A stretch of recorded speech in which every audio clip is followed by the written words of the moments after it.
Bismillahirrahmanirrahim. Assalamualaikum warahmatullahi wabarakatuh. Perkenalkan, nama saya Muhammad Fajri Alfat, mahasiswa Sekolah Tinggi Multimedia Yogyakarta, Prodi Manajemen Teknik Studi Produksi, kelas C angkatan 25, dengan NIM 025241442004. Pada video kali ini, saya ingin menyampaikan isi dari makalah yang telah saya buat untuk memenuhi tugas ujian akhir semester pada mata kuliah Pancasila yang diampu oleh yang terhormat Bapak Dr. Junaidi, SAG, MHum, MKom. Makalah ini berjudul Pancasila sebagai Filsafat Indonesia, dengan pembahasan utama yaitu Pancasila dari segi ontologi, epistemologi, dan aksiologi. Secara ontologi, Pancasila sudah ada sejak tahun 1945 yang disahkan secara resmi oleh Panitia Persiapan Kemerdekaan Indonesia atau PPKI, dan telah diketahui oleh seluruh masyarakat Indonesia sejak dulu sampai sekarang.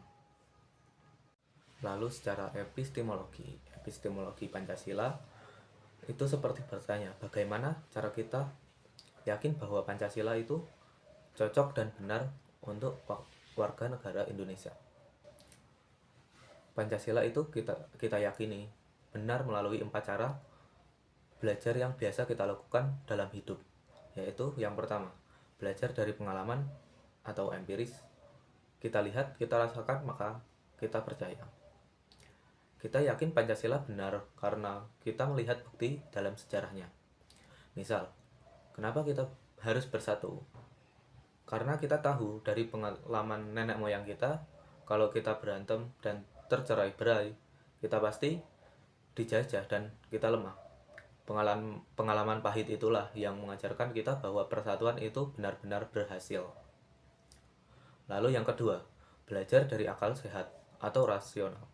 Kita pikirkan baik-baik, kita pakai logika. Kenapa kalau kita ambil keputusan harus bermusyawarah, yang disebutkan pada sila keempat? Itu karena akal sehat kita mengatakan bahwa keputusan yang dipikirkan oleh banyak kepala yang bijaksana itu pasti lebih baik daripada keputusan yang diambil dari satu orang saja. Kita menggunakan logika dan nalar untuk menyusun tata kelola negara yang paling masuk akal. Lalu, yang ketiga, belajar dari hati nurani atau intuisi atau moral. Kita merasa kita punya nurani, kita tahu yang benar dan mana yang salah. Bagaimana kita tahu bahwa kemanusiaan yang adil dan beradab itu penting? Kita tidak perlu buku tebal untuk mengetahui bahwa menyakiti orang lain itu salah dan membela yang lemah itu benar. Karena ini adalah suara batin atau insting moral atau hati nurani yang kita yakini bersama. Kita tahu keadilan sosial itu harus ada, karena hati kita menolak jika ada ketidakadilan. Lalu yang keempat, belajar dari keimanan atau religius. Pancasila dimulai dengan ketuhanan yang Maha Esa.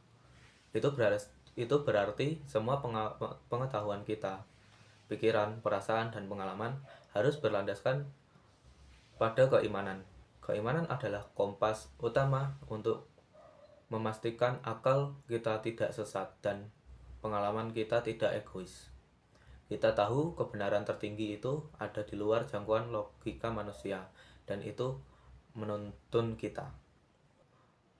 Intinya, Pancasila diyakini karena ia masuk akal atau logis, terbukti berhasil atau empiris, sesuai dengan hati nurani atau moral, dan tidak bertentangan dengan keyakinan spiritual kita.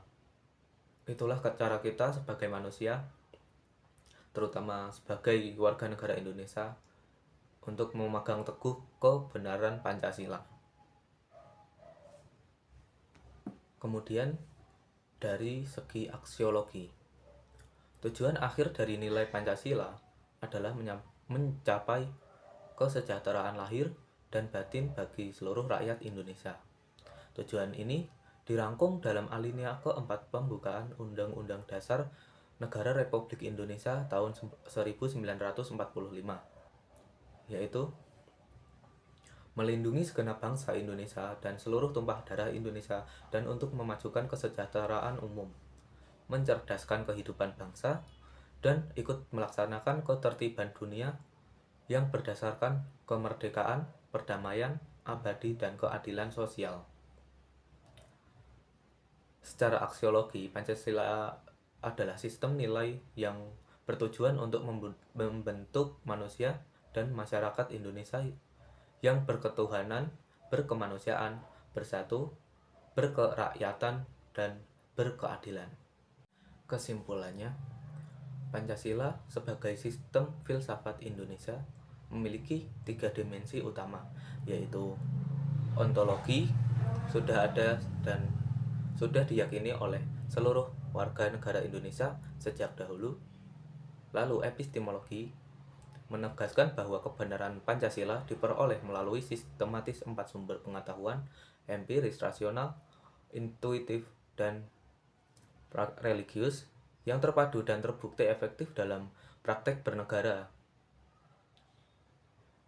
Sementara aksiologi menetapkan bahwa tujuan akhir dari Pancasila adalah untuk mencapai kesejahteraan umum dan keadilan sosial bagi seluruh rakyat Indonesia.